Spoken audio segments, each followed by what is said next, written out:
नमामि गणनाथं तं सर्वविघ्नविनाशिनं वेदान्तागोचरं तद्नैर्गम्यं ब्रह्मैव संस्थितं मनोवाणीविहीनं नो मनोवाणीमयं न च ब्रह्मेशानं कथं स्तौमि सिद्धिबुद्धिपतिं परम्।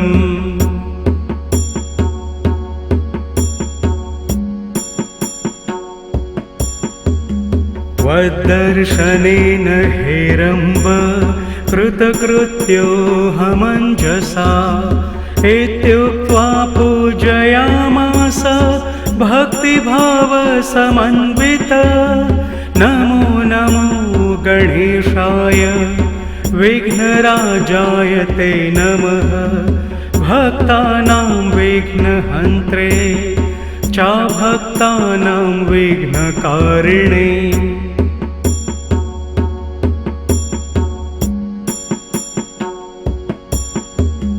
अमेयमायाया चैव संयुक्ताय नमो नमः योगरूपाय वै तुभ्यं योगिभ्यो मोहदायते विनाकाय सर्वेश नमश्कृन्तामणे नमः अनन्तमहिमाधार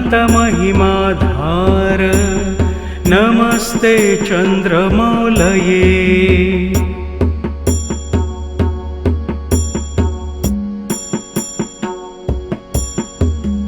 एकदन्ताय देवाय मायिभ्यो मोहदायते नमो नमः परेशाय परात्परतमायते निर्गुणाय नमस्तुभ्यं गुणाकाराय साक्षिणे महाकुवाहनायैव मूषकध्वजधारिणे।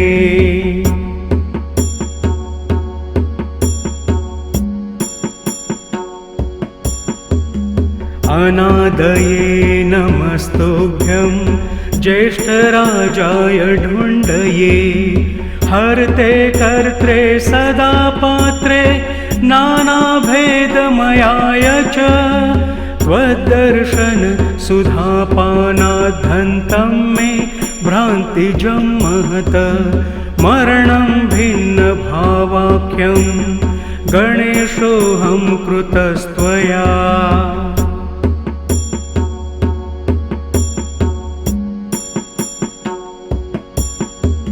न भिन्नं परिपश्यामि त्वद्ऋते गणनायक शान्तिदं योगमासाद्य प्रसादात् तेन संशयः भक्तिं देहि गणाधीश परां त्वत्पादपद्मयो कुरूपाङ्गाणपत्यं त्वं प्रेमयुक्तं च ते पदी।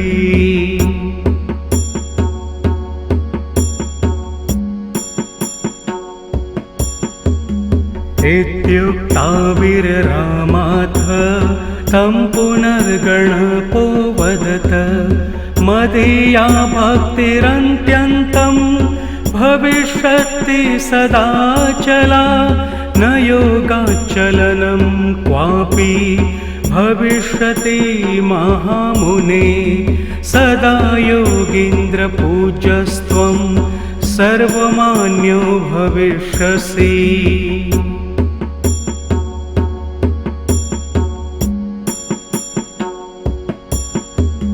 त्वया कृतमिदं स्तोत्रं शान्तियोगप्रदं भवेत् पठते शृण्वते चैव भुक्तिमुक्तिप्रदायकम् इत्युक्ता तस्य हृदये ययो लीनो गजाननः सदा हृदि गणेशानं पश्यति स्म मुनिः स्वयम्।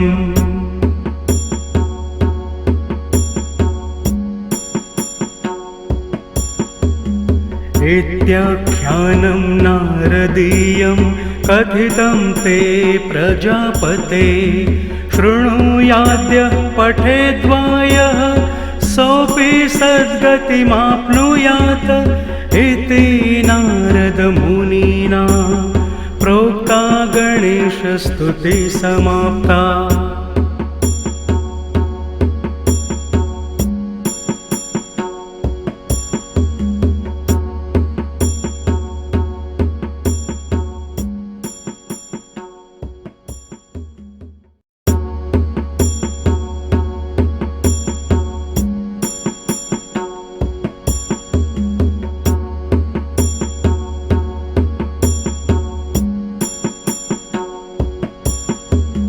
नमामि गणनाथं तं सर्वविघ्नविनाशिनं वेदान्तागोचरं तद्नैर्गम्यं ब्रह्मैव संस्थितं मनोवाणिविहीनं नो मनोवाणिमयं न च ब्रह्मेशानं कथं स्तौमि सिद्धिबुद्धिपतिं परम्।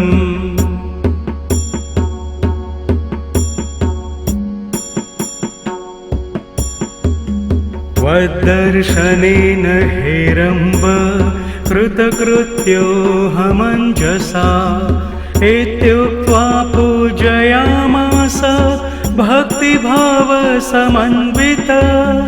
नमो नमो गणेशाय विघ्नराजाय ते नमः भक्तानां विघ्नहन्त्रे चाभक्तानां विघ्नकारिणे।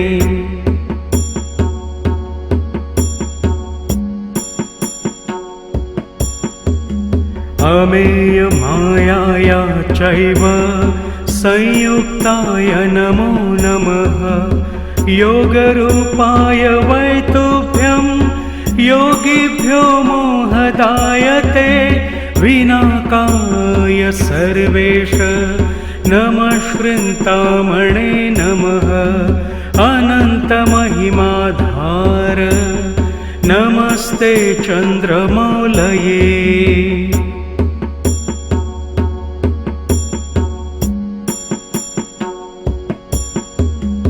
एकदन्ताय देवाय मायिभ्यो मोहदायते नमो नमः परेशाय परात्परतमायते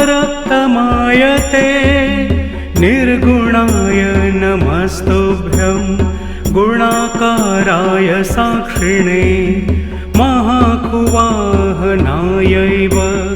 मूषकध्वजधारिणे।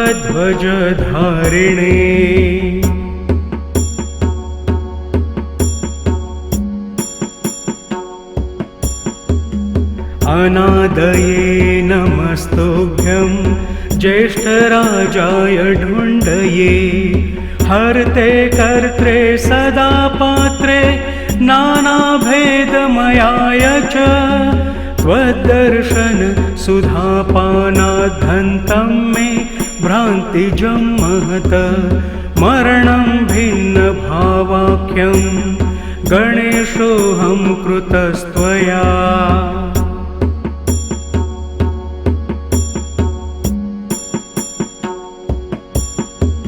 न भिन्नं परिपश्यामि त्वद्ऋते गणनायक शान्तिदं योगमासाद्य प्रसादात् तेन संशयः भक्तिं देहि गणाधीश परां त्वत्पादपद्मयो कुरु पाङ्गाणपत्यं त्वं प्रेमयुक्तं च ते पदी।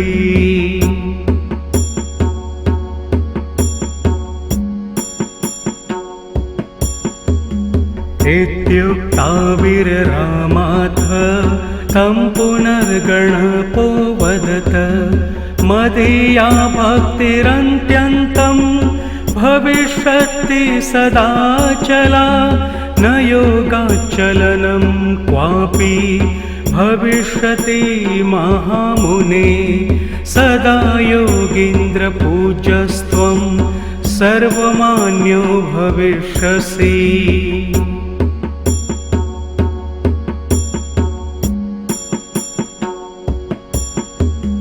त्वया कृतमिदं स्तोत्रं शान्तियोगप्रदं भवेत्। पठते शृण्वते चैव भुक्तिमुक्तिप्रदायकम् इत्युक्ता तस्य हृदये ययो लीनो गजाननः।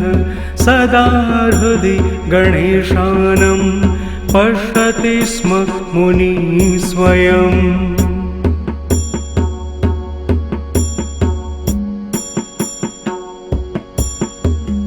इत्याख्यानं नारदीयं कथितं ते प्रजापते। शृणुयाद्यः पठेद्वायः सोऽपि सद्गतिमाप्नुयात् इति नारदमुनिना प्रोक्ता गणेशस्तुतिः समाप्ता।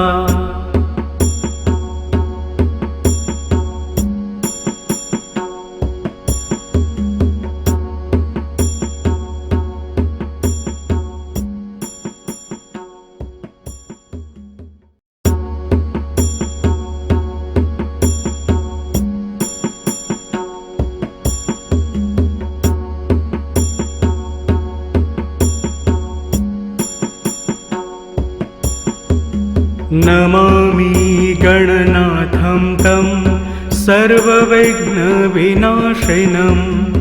वेदान्तागोचरं तद्नैर्गम्यं ब्रह्मैव संस्थितं। मनोवाणिविहीनं नो मनोवाणिमयं न च। ब्रह्मेशानं कथं स्तौमि सिद्धिबुद्धिपतिं परम्।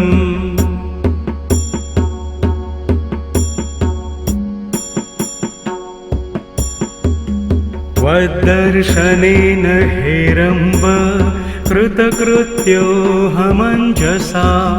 इत्युक्त्वा पूजयामास भक्तिभावसमन्वित। नमो नमो गणेशाय विघ्नराजाय ते नमः। भक्तानां विघ्नहन्त्रे चाभक्तानां विघ्नकारिणे।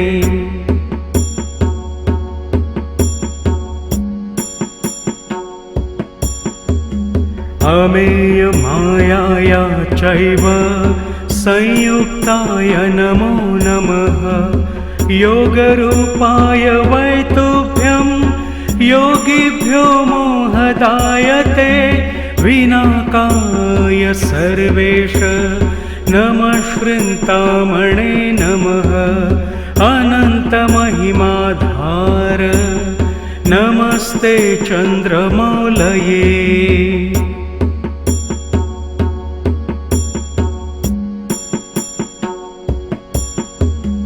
एकदन्ताय देवाय मायिभ्यो मोहदायते। नमो नमः परेशाय परात्परतमायते। निर्गुणाय नमस्तुभ्यं गुणाकाराय साक्षिणे। महाकुवाहनायैव मूषकध्वजधारिणे।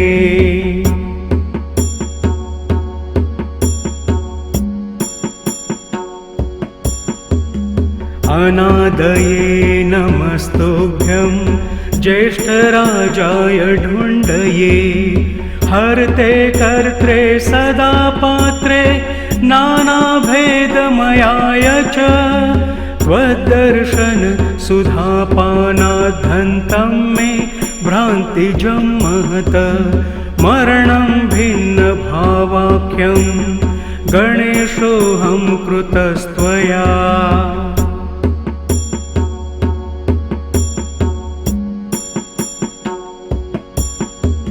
न भिन्नं परिपश्यामि त्वद्ऋते गणनायक।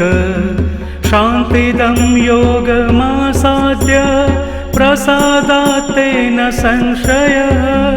भक्तिं देहि गणाधीश परां त्वत्पादपद्मयो कुरु पाङ्गाणपत्यं त्वं प्रेमयुक्तं च ते पदी।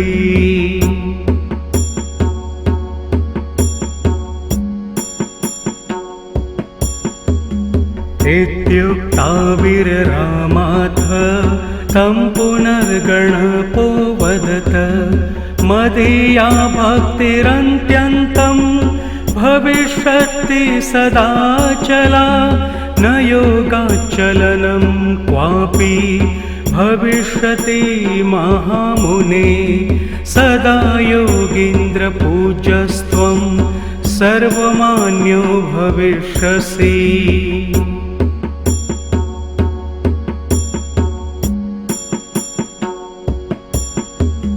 त्वया कृतमिदं स्तोत्रं शान्तियोगप्रदं भवेत् पठते शृण्वते चैव भुक्तिमुक्तिप्रदायकम् इत्युक्ता तस्य हृदये ययो लीनो गजाननः सदा हृदि गणेशानं पश्यति स्म मुनिः स्वयम्।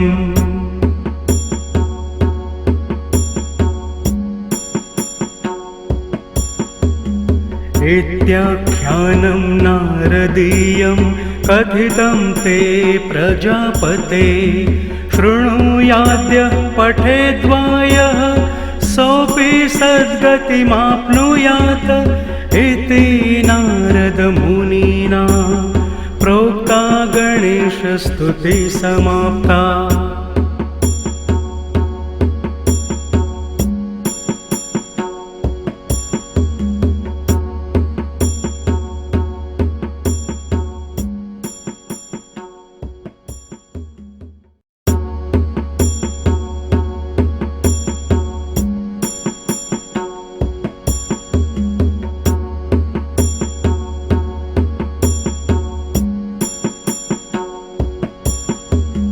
नमामि गणनाथं तं सर्वविघ्नविनाशिनं वेदान्तागोचरं तद्नैर्गम्यं ब्रह्मैव संस्थितं मनोवाणिविहीनं नो मनोवाणिमयं न च ब्रह्मेशानं कथं स्तौमि सिद्धिबुद्धिपतिं परम्।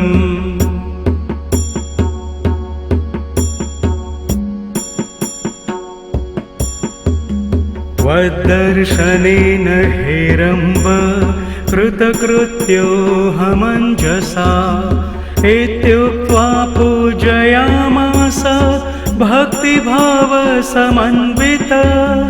नमो नमो गणेशाय विघ्नराजाय ते नमः भक्तानां विघ्नहन्त्रे चाभक्तानां विघ्नकारिणे।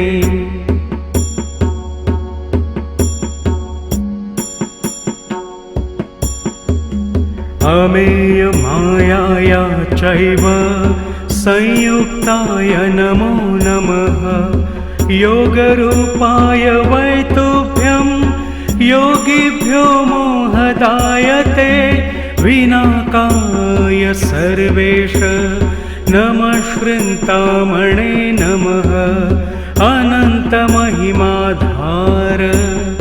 नमस्ते चन्द्रमौलये।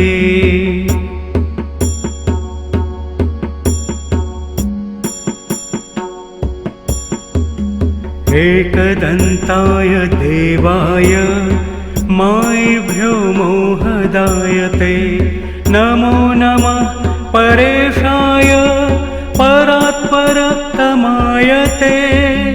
निर्गुणाय नमस्तुभ्यं गुणाकाराय साक्षिणे महाकुवाहनायैव मूषकध्वजधारिणे।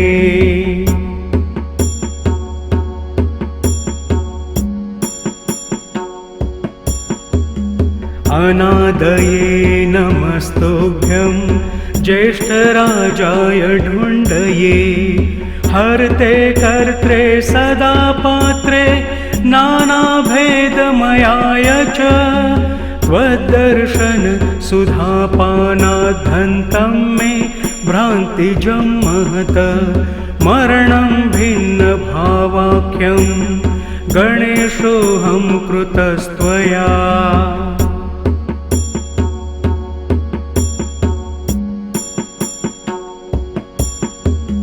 न भिन्नं परिपश्यामि त्वद्रुते गणनायक शान्तिदं योगमासाद्य प्रसादात् तेन संशयः भक्तिं देहि गणाधीश परां त्वत्पादपद्मयो कुरूपां गणपत्यं त्वं प्रेमयुक्तं च ते पदी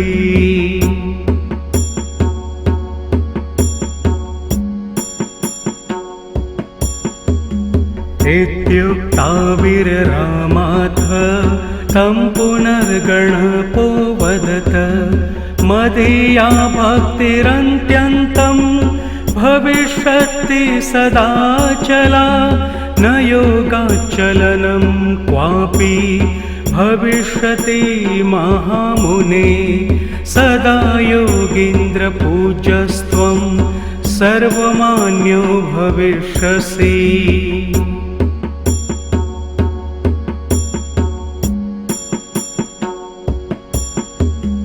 त्वया कृतमिदं स्तोत्रं शान्तियोगप्रदं भवेत् पठते शृण्वते चैव भुक्तिमुक्तिप्रदायकम् इत्युक्ता तस्य हृदये ययो लीनो गजाननः सदा हृदि गणेशानं पश्यति स्म मुनिः स्वयम्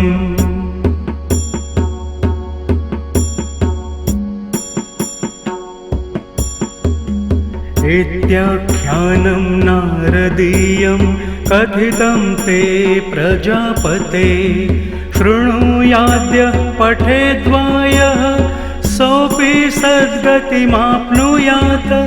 इति नारदमुनिना प्रोक्ता गणेशस्तुतिः समाप्ता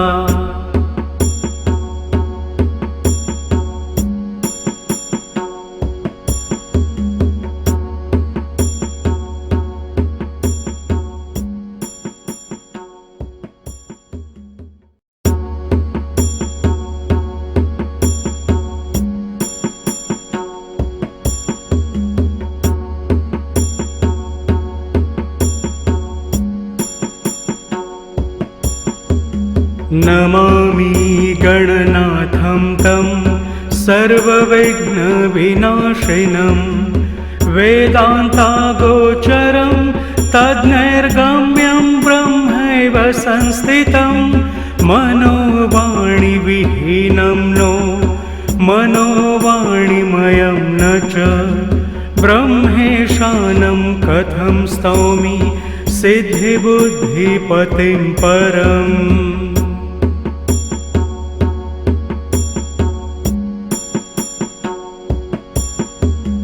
त्वद्दर्शनेन हेरम्ब कृतकृत्योऽहमञ्जसा इत्युक्त्वा पूजयामास भक्तिभावसमन्वित नमो नमो गणेशाय विघ्नराजाय ते नमः भक्तानां विघ्नहन्त्रे चाभक्तानां विघ्नकारिणे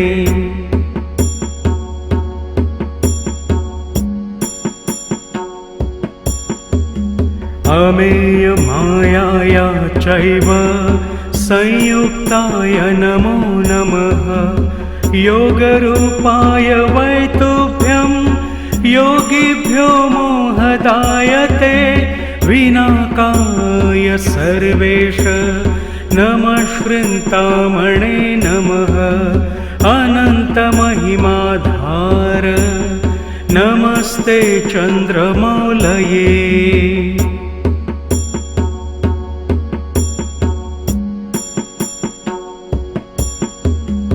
एकदन्ताय देवाय मायिभ्यो मोहदायते नमो नमः परेशाय परात्परतमायते निर्गुणाय नमस्तुभ्यं गुणाकाराय साक्षिणे महाकुवाहनायैव मूषकध्वजधारिणे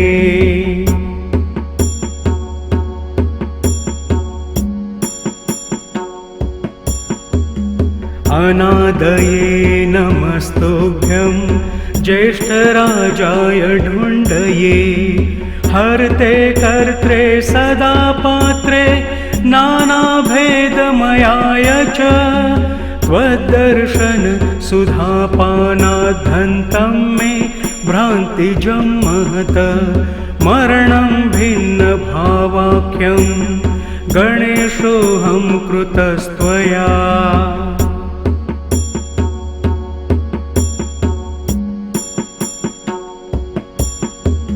न भिन्नं परिपश्यामि त्वद्रुते गणनायक शान्तिदं योगमासाद्य प्रसादात् तेन संशयः भक्तिं देहि गणाधीश परां त्वत्पादपद्मयो कुरु पाङ्गाणपत्यं त्वं प्रेमयुक्तं च ते पदी।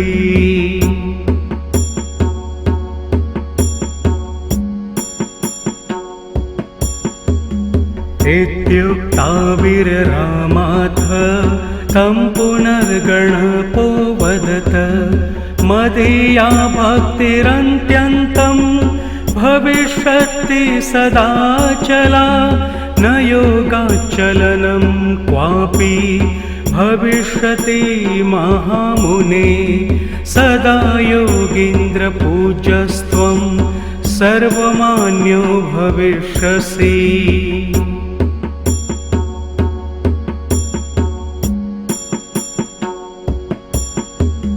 त्वया कृतमिदं स्तोत्रं शान्तियोगप्रदं भवेत् पठते शृण्वते चैव भुक्तिमुक्तिप्रदायकम् इत्युक्ता तस्य हृदये ययो लीनो गजाननः सदा हृदि गणेशानं पश्यति स्म मुनिः स्वयम्।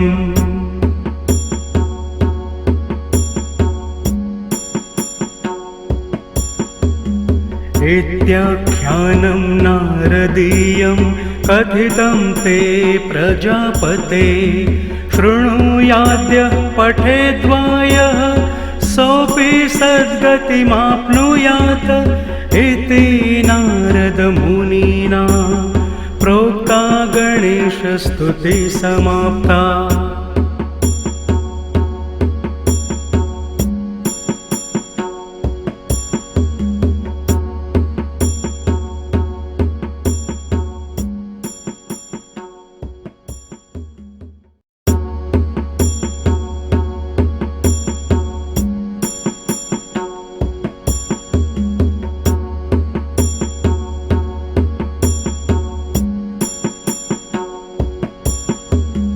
नमामि गणनाथं तं सर्वविघ्नविनाशिनं वेदान्तागोचरं तद्नैर्गम्यं ब्रह्मैव संस्थितं मनोवाणिविहीनं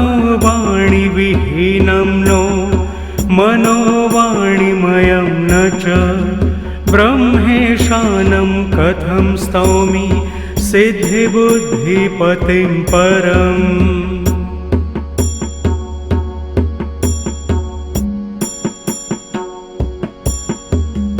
त्वद्दर्शनेन हेरम्ब कृतकृत्योऽहमञ्जसा इत्युक्त्वा पूजयामास भक्तिभावसमन्वित नमो नमो गणेशाय विघ्नराजाय ते नमः। भक्तानां विघ्नहन्त्रे च भक्तानां विघ्नकारिणे।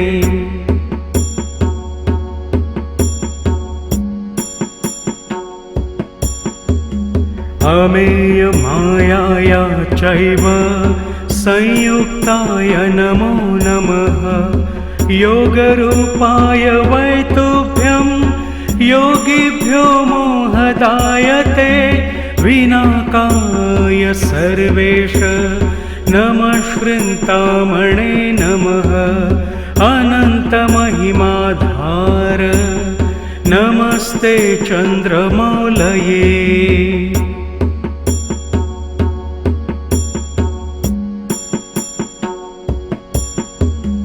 एकदन्ताय देवाय मायिभ्यो मोहदायते। नमो नमः परेशाय परात्परतमायते। निर्गुणाय नमस्तुभ्यं गुणाकाराय साक्षिणे। महाकुवाहनायैव मूषकध्वजधारिणे।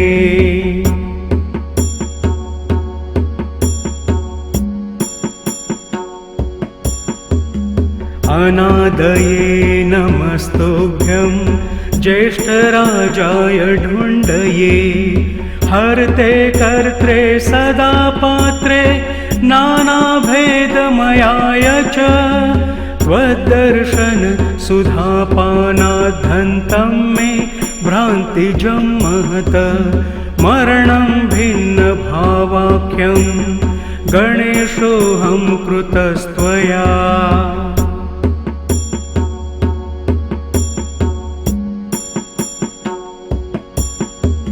न भिन्नं परिपश्यामि त्वद्ऋते गणनायक।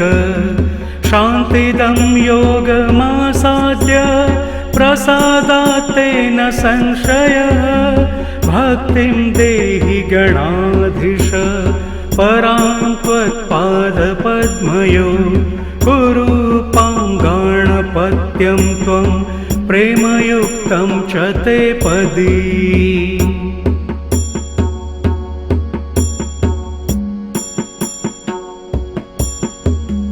इत्युक्ताविररामाथ तं पुनर्गणपो वदत।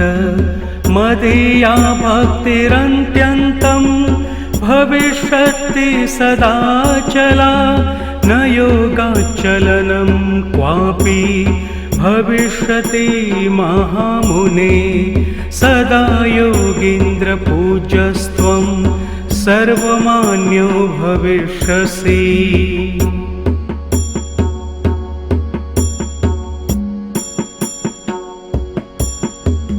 त्वया कृतमिदं स्तोत्रं शान्तियोगप्रदं भवेत्।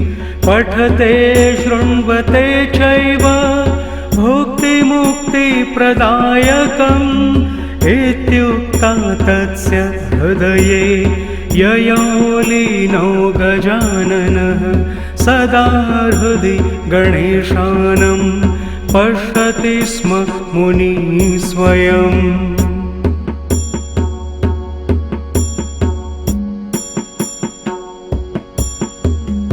इत्याख्यानं नारदीयं कथितं ते प्रजापते। शृणुयाद्यः पठेद्वायः सोऽपि सद्गतिमाप्नुयात्।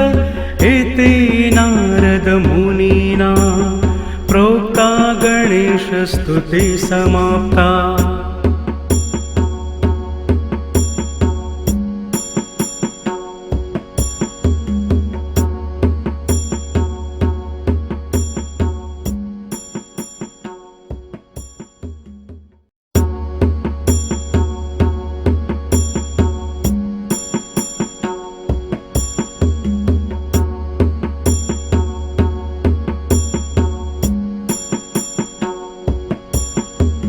नमामि गणनाथं तं सर्वविघ्नविनाशिनं वेदान्तागोचरं तद्नैर्गम्यं ब्रह्मैव संस्थितं मनोवाणिविहीनं नो मनोवाणिमयं न च ब्रह्मेशानं कथं स्तौमि सिद्धिबुद्धिपतिं परम्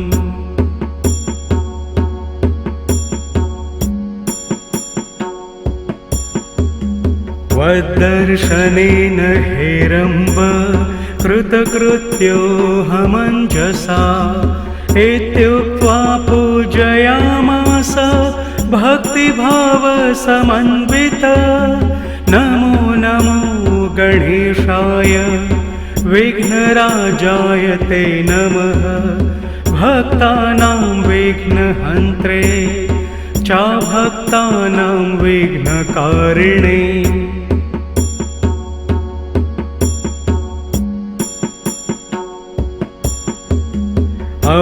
अमेयमायाया चैव संयुक्ताय नमो नमः योगरूपाय वै तुभ्यं योगिभ्यो मोहदायते विनाकाय सर्वेश नमः श्रृन्तामणे नमः अनन्तमहिमाधार नमस्ते चन्द्रमौलये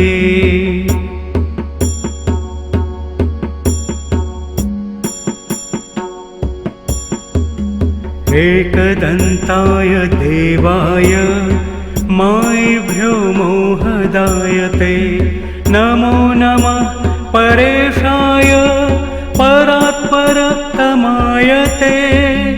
निर्गुणाय नमस्तुभ्यं गुणाकाराय साक्षिणे महाकुवाहनायैव मूषकध्वजधारिणे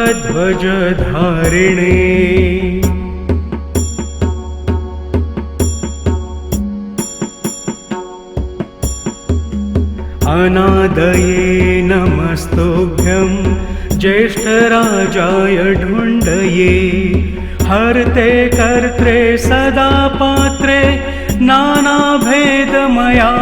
च त्वद्दर्शन सुधापानाद्धन्तं मे भ्रान्तिजं महत मरणं भिन्नभावाख्यं गणेशोऽहं कृतस्त्वया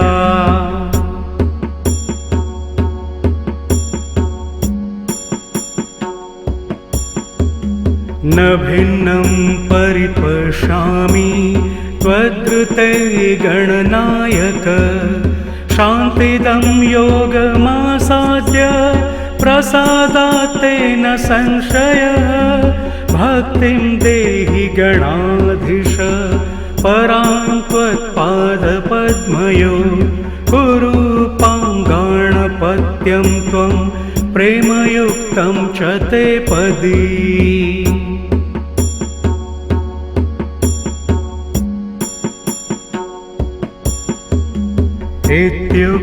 इत्युक्ताविररामाथ तं पुनर्गणपो वदत मदीया भक्तिरन्त्यन्तं भविष्यति सदाचला न योगाचलनं क्वापि भविष्यति महामुने सदा योगीन्द्रपूज्यस्त्वं सर्वमान्यो भविष्यसि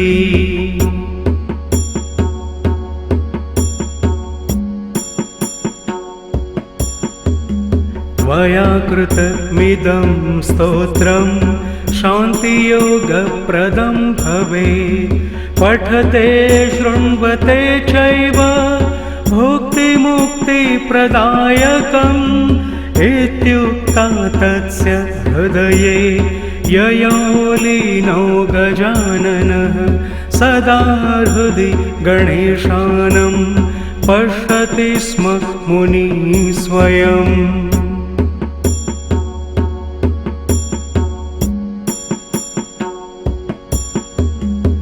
इत्याख्यानं नारदीयं कथितं ते प्रजापते शृणुयाद्यः पठेद्वायः सोऽपि सद्गतिमाप्नुयात् इति नारदमुनिना प्रोक्ता गणेशस्तुतिः समाप्ता।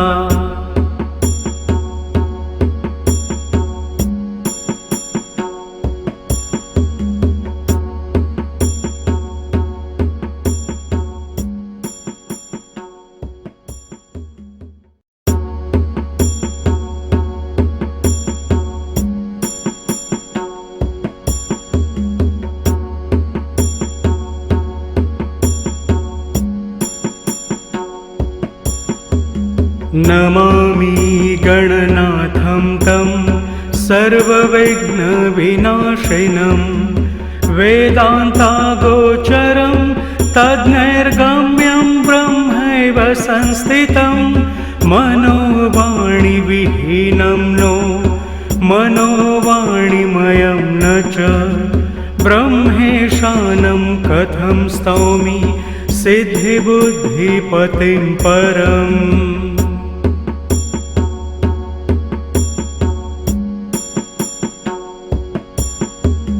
त्वद्दर्शनेन हेरम्ब कृतकृत्योऽहमञ्जसा इत्युक्त्वा पूजयामास भक्तिभावसमन्वित। नमो नमो गणेशाय विघ्नराजाय ते नमः भक्तानां विघ्नहन्त्रे चाभक्तानां विघ्नकारिणे।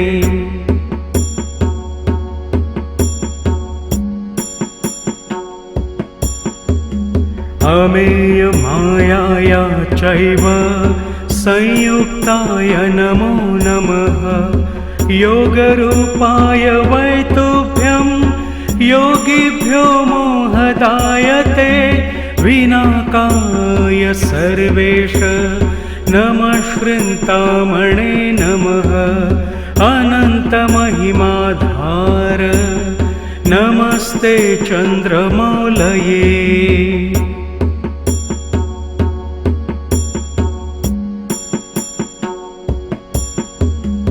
एकदन्ताय देवाय मायिभ्यो मोहदायते नमो नमः परेशाय परात्परतमायते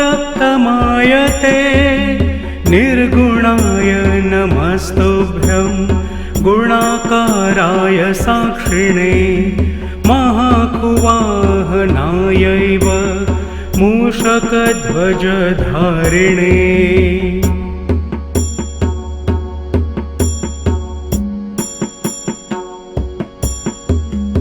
अनादये नमस्तुभ्यं ज्येष्ठराजाय ढुण्डये हर्ते कर्त्रे सदा पात्रे नानाभेदमयाय च त्वद्दर्शन सुधापानाद्धन्तं मे भ्रान्तिजं महत मरणं भिन्नभावाख्यं गणेशोऽहं कृतस्त्वया।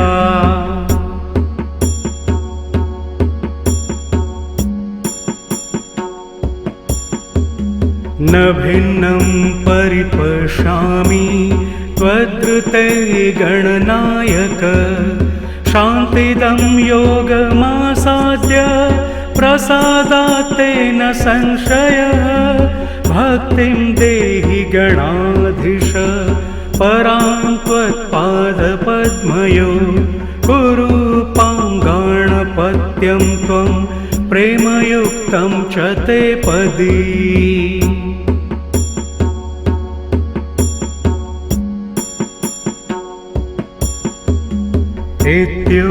इत्युक्ताविररामाथ तं पुनर्गणपो वदत मदीया भक्तिरन्त्यन्तं भविष्यति सदाचला न योगाचलनं क्वापि भविष्यति महामुने सदा योगीन्द्रपूज्यस्त्वं सर्वमान्यो भविष्यसि।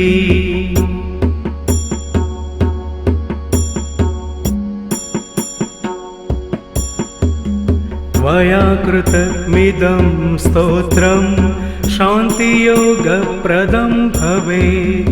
पठते शृण्वते चैव भुक्तिमुक्तिप्रदायकम् इत्युक्ता तस्य हृदये ययो लीनो गजाननः। सदा हृदि गणेशानं पश्यति स्म मुनिः स्वयम्।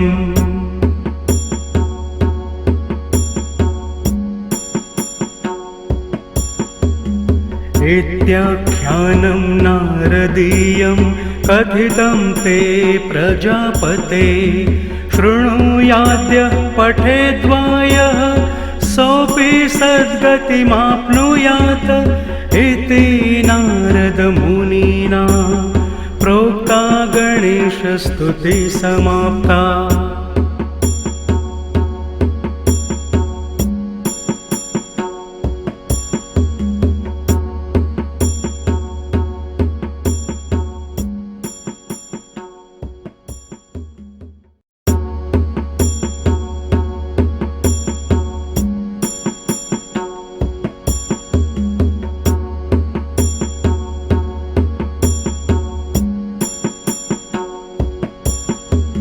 नमामि गणनाथं तं सर्वविघ्नविनाशिनं। वेदान्तागोचरं तद्नैर्गम्यं ब्रह्मैव संस्थितं। मनोवाणिविहीनं नो मनोवाणिमयं न च। ब्रह्मेशानं कथं स्तौमि सिद्धिबुद्धिपतिं परम्।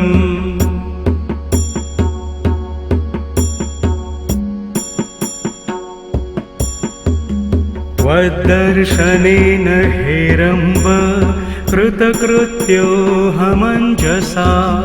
इत्युक्त्वा पूजयामास भक्तिभावसमन्वित। नमो नमो गणेशाय विघ्नराजाय ते नमः। भक्तानां विघ्नहन्त्रे चाभक्तानां विघ्नकारिणे।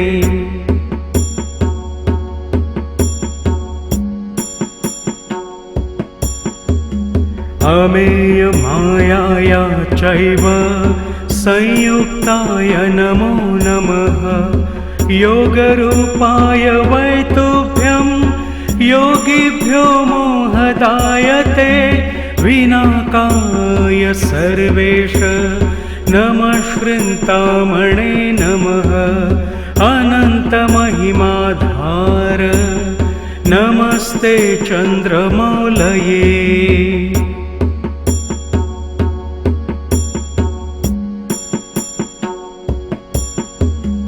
एकदन्ताय देवाय मायिभ्यो मोहदायते। नमो नमः परेशाय परात्परतमायते। निर्गुणाय नमस्तुभ्यं गुणाकाराय साक्षिणे। महाकुवाहनायैव मूषकध्वजधारिणे।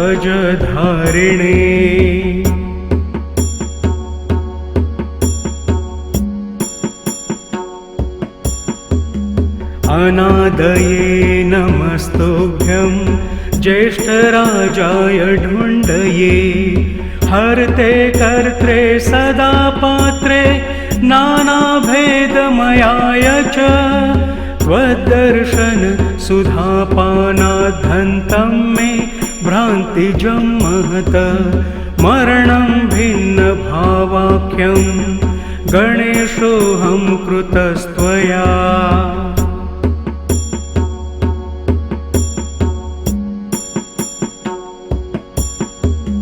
न भिन्नं परिपश्यामि त्वद्रुते गणनायक। शान्तिदं योगमासाद्य प्रसादात् तेन संशयः। भक्तिं देहि गणाधीश परां त्वत्पादपद्मयो। कुरु पाङ्गाणपत्यं त्वं प्रेमयुक्तं च ते पदी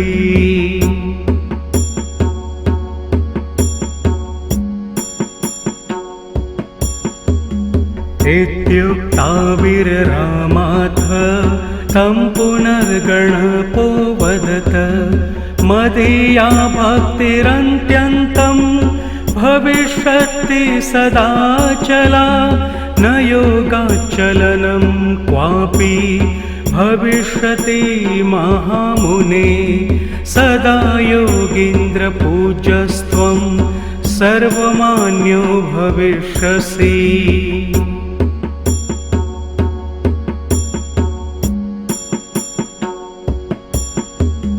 त्वया कृतमिदं स्तोत्रं शान्तियोगप्रदं भवेत् पठते शृण्वते चैव भुक्तिमुक्तिप्रदायकम् इत्युक्ता तस्य हृदये ययो लीनो गजाननः सदा हृदि गणेशानं पश्यति स्म मुनिः स्वयम्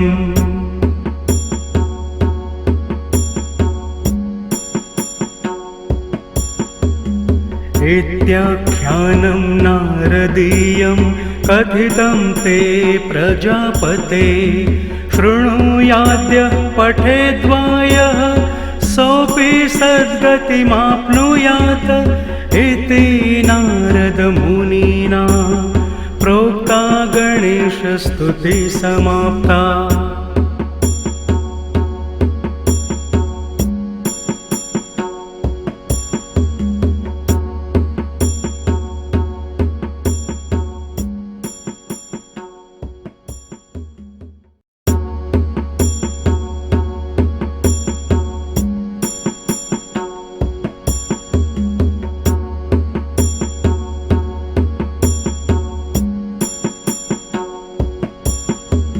नमामि गणनाथं तं सर्वविघ्नविनाशिनं वेदान्तागोचरं तद्नैर्गम्यं ब्रह्मैव संस्थितं मनोवाणिविहीनं नो मनोवाणिमयं न च ब्रह्मेशानं कथं स्तौमि सिद्धिबुद्धिपतिं परम्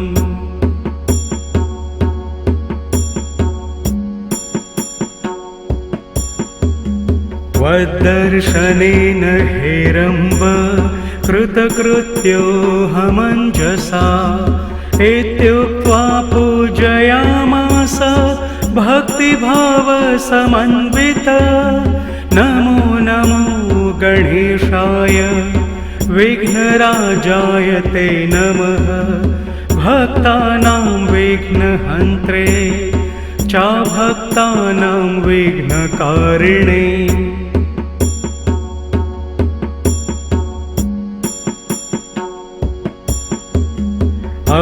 अमेयमायाया चैव संयुक्ताय नमो नमः योगरूपाय वै तुभ्यं योगिभ्यो मोहदायते विनाकाय सर्वेश नमः श्रृन्तामणे नमः अनन्तमहिमाधार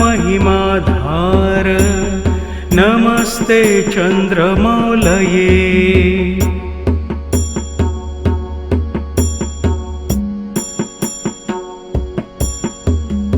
एकदन्ताय देवाय मायिभ्यो मोहदायते नमो नमः परेशाय परात्परतमायते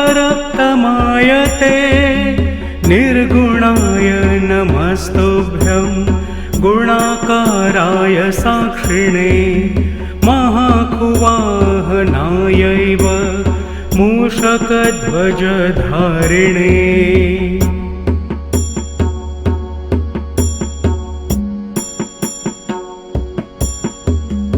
अनादये नमस्तुभ्यं ज्येष्ठराजाय ढुण्डये हर्ते कर्त्रे सदा पात्रे नानाभेदमयाय च त्वद्दर्शन सुधापानाद्धन्तं मे भ्रान्तिजं महत मरणं भिन्नभावाख्यं गणेशोऽहं कृतस्त्वया।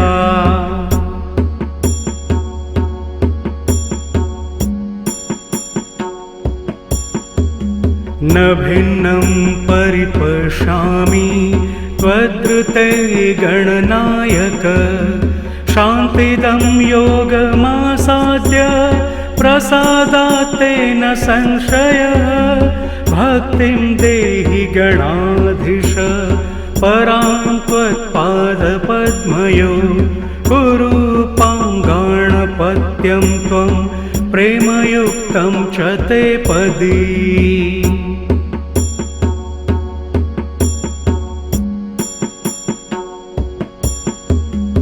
इत्युक्ता विररामाथ तं पुनर्गणपो वदत मदीया भक्तिरन्त्यन्तं भविष्यति सदाचला न योगाचलनं क्वापि भविष्यति महामुने सदा योगीन्द्रपूज्यस्त्वं सर्वमान्यो भविष्यसि।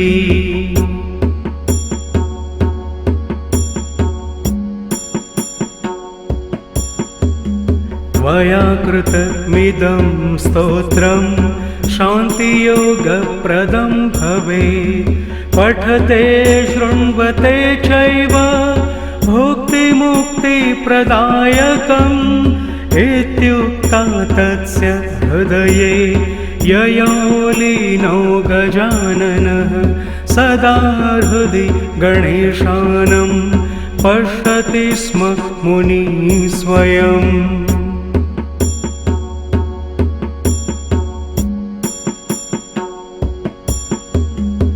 इत्याख्यानं नारदीयं कथितं ते प्रजापते शृणुयाद्य पठेद्वायः सोऽपि सद्गतिमाप्नुयात् इति नारदमुनिना प्रोक्ता गणेशस्तुतिः समाप्ता।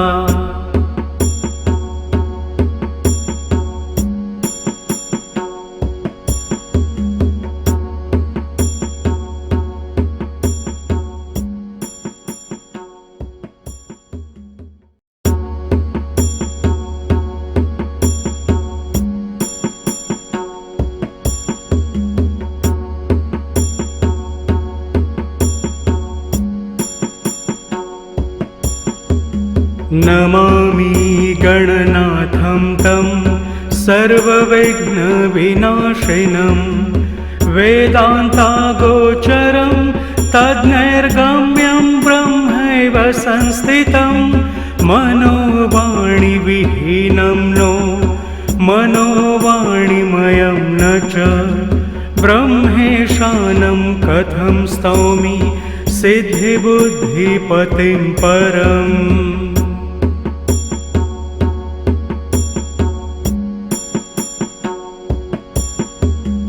त्वद्दर्शनेन हेरम्ब कृतकृत्योऽहमञ्जसा इत्युक्त्वा पूजयामास भक्तिभावसमन्वित। नमो नमो गणेशाय विघ्नराजाय ते नमः भक्तानां विघ्नहन्त्रे चाभक्तानां विघ्नकारिणे।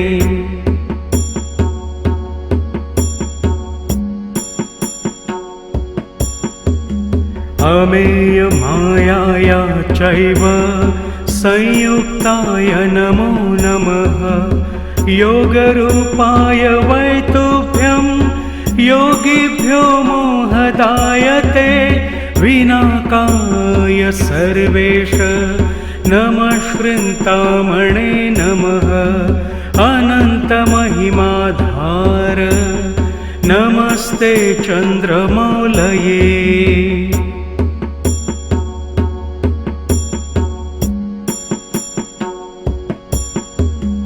एकदन्ताय देवाय मायिभ्यो मोहदायते नमो नमः परेशाय परात्परतमायते निर्गुणाय नमस्तुभ्यं गुणाकाराय साक्षिणे महाकुवाहनायैव मूषकध्वजधारिणे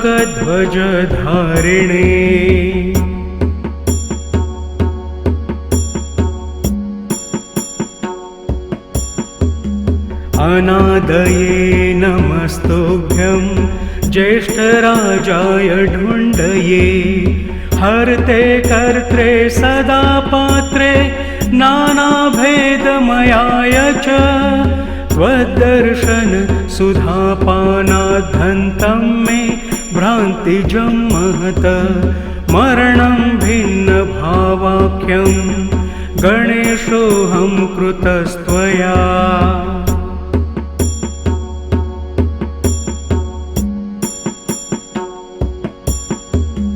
न भिन्नं परिपश्यामि त्वद्ऋते गणनायक शान्तिदं योगमासाद्य प्रसादात् तेन संशयः भक्तिं देहि गणाधीश परां त्वत्पादपद्मयो कुरु पाङ्गाणपत्यं त्वं प्रेमयुक्तं च ते पदी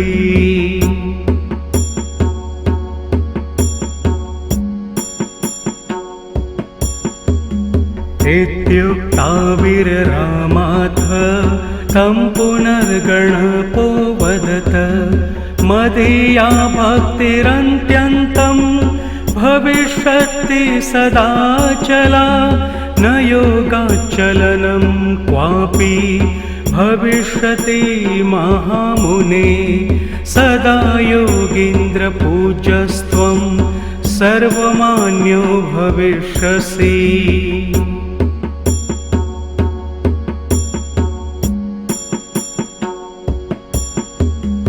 त्वया कृतमिदं स्तोत्रं शान्तियोगप्रदं भवेत् पठते शृण्वते चैव भुक्तिमुक्तिप्रदायकम् इत्युक्ता तस्य हृदये ययो लीनो गजाननः सदा हृदि गणेशानं पश्यति स्म मुनिः स्वयम्